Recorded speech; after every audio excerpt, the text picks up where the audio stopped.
Hello all, welcome to Kittu vlogs. ఇవాళ పచ్చిమిరపకాయ టమాటా పచ్చడి ఎలా చేసుకోవాలో చూసేద్దామండి. ఇది వేడివేడి అన్నంలోకి చాలా బాగుంటుంది. ముద్దపప్పులోకి కానీ, చపాతీల్లోకి కానీ, దోశల్లోకి కానీ చాలా బాగుంటుంది. మీరు కూడా ట్రై చేయండి. ఇప్పుడు ఎలా తయారు చేయాలో చూసేద్దాం.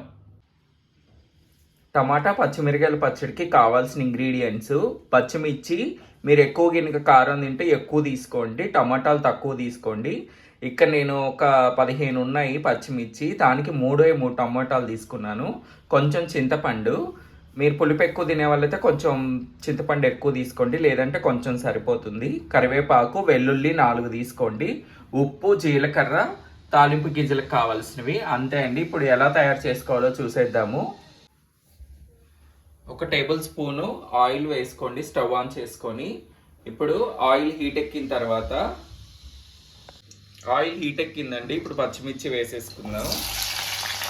అలాగే టమాటాలు కూడా వేసేసుకోండి, అలాగే చింతపండు కూడా వేసేసుకోండి, కరివేపాకు కూడా వేసుకోండి, వెల్లుల్లి కూడా వేసుకుందాము. ఒక చిటికెడు పసుపు యాడ్ చేసుకోండి. ఇలా అన్నీ వేసుకున్నాక బాగా మగ్గబెట్టుకోవాలండి, ఒక 2-3 మినిట్స్ వరకు. టొమాటోస్, పచ్చిమిర్చి బాగా మగ్గిపోయినాయండి, పక్కన పెట్టేసుకోండి. చల్లారిన తర్వాత మిక్సీ పట్టుకుందాము. రోలు ఉన్న వాళ్ళు రోట్లో చేసుకోవచ్చు, దంచుకోవచ్చు. ఇప్పుడైతే మిక్సీ పట్టుకుందాము బాగా చల్లారనిచ్చాక. ఇలా పచ్చిమిర్చి, టమాటోస్ మగ్గిపోయినాయి కదా నూనెలో బాగా, ఇలా ఒక మిక్సీకి ట్రాన్స్ఫర్ చేసుకోండి. తర్వాత 1 టేబుల్ స్పూన్ సాల్ట్ వేసుకోండి.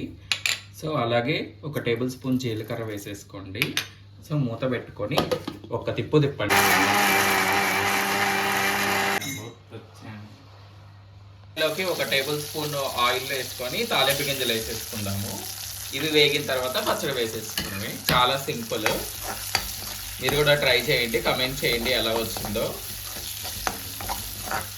ఒక 4 వెల్లుల్లి వేసుకోండి, బాగుంటాయి, నోటికి తగులుతూ ఉంటాయి మధ్య మధ్యలో తిన్నప్పుడు. తాలింపు మగ్గిందండి, ఇప్పుడు పచ్చడి వేసుకుందాము.